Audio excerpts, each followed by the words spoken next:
So when it comes to like defying God, this is a really good analogy. It's like the main character of a book defying the author, right? It's like Luke Skywalker or Frodo Baggins. Let's take Frodo Baggins because everybody like, I mean, that's like such a good story. So is Luke Skywalker, but Frodo's way better. And, you know, J.R.R. Tolkien has this great story. And he's like, Frodo, you're going to start out in the Shire, and then you're going to go through this crazy experience and all of these struggles, and you're going to like think that you like lost friends and everything's going to be horrible. And then at the end, oh my gosh, you're going to get back to the Shire. You're going to have this beautiful life, and you're going to be like an absolute hero. Which isn't the reason Frodo did it to begin with. He kind of just got dragged into this thing. But it's like Frodo looking up off the pages of The Lord of the Rings and telling J.R.R. Tolkien, like, I don't want to do that. And having J.R.R. Tolkien be like, but I have this really cool story for you. And he's like, but I don't want to do that. I don't want to leave the Shire. I just want to eat bread and cheese. Ugh. Gosh, just leave me alone. And J.R.R. Tolkien's like, but then the Shire is going to burn. And he's like, it's not my problem. He's like, but it is your problem because I have the solution. And if you just listen to me, dude, I'm telling you, this is like going to be the greatest story ever. But Frodo Baggins doesn't do that because he's just a character in the story. So he just does what J.R.R. Tolkien does or says or writes. And he goes on this epic journey. And then at the end, it's like this crazy good story that has like impacted generations of people. So when it comes to God, right? He puts us on this earth for a reason. Each one of us has a written story, written by God. Far better author than J.R.R. Tolkien. And how many of us are like, I don't want to do that.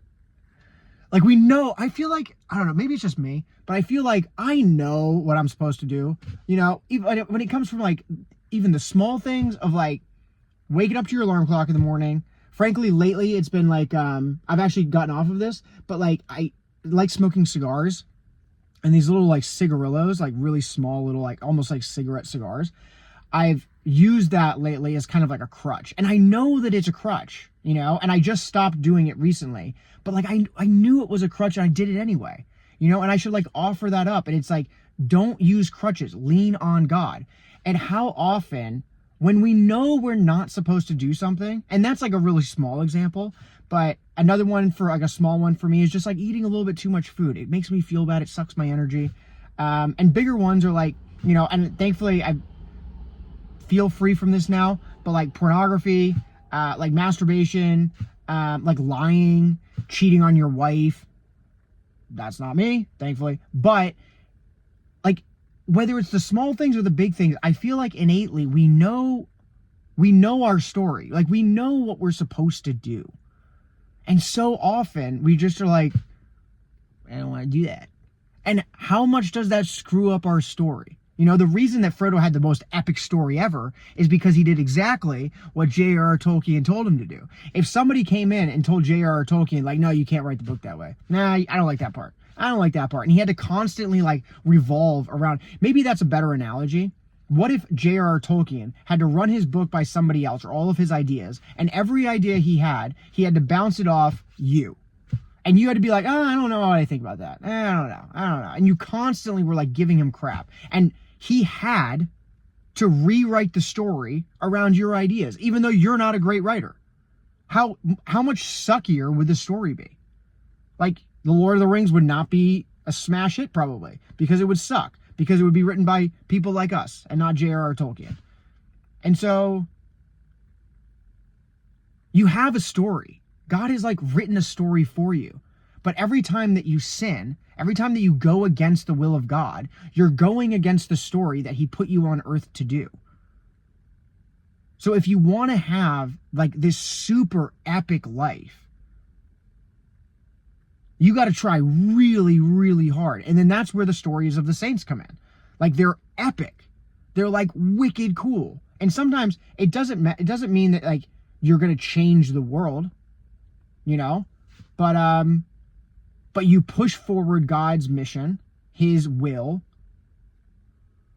and you play a pretty big part in that. Like that's epic. In whatever way you do that, if you become a saint, that's epic.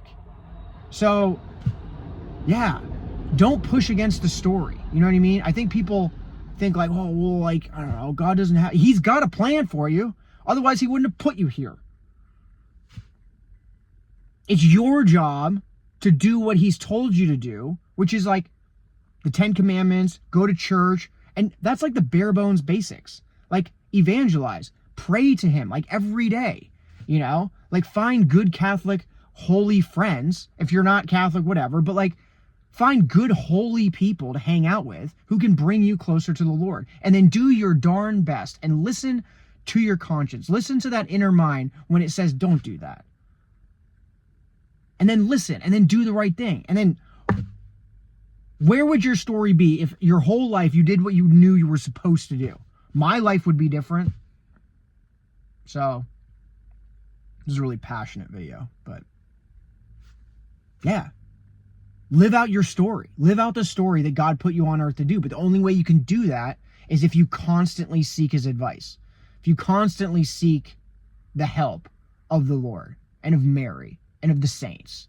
Intercede for us, please. Oh my gosh. So, live out your epic story. Don't defy the author because he's got it written out. He's got the whole story planned. And every time you go against the will, you screw it up a little bit.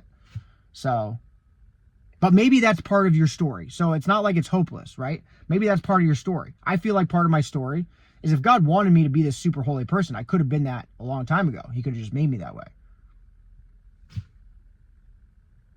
I think he wanted me to struggle. And then, I don't know, it's created this really strong faith in me now. So here I am preaching about it. So God's will is wicked cool. Don't go against the author. Live out your story.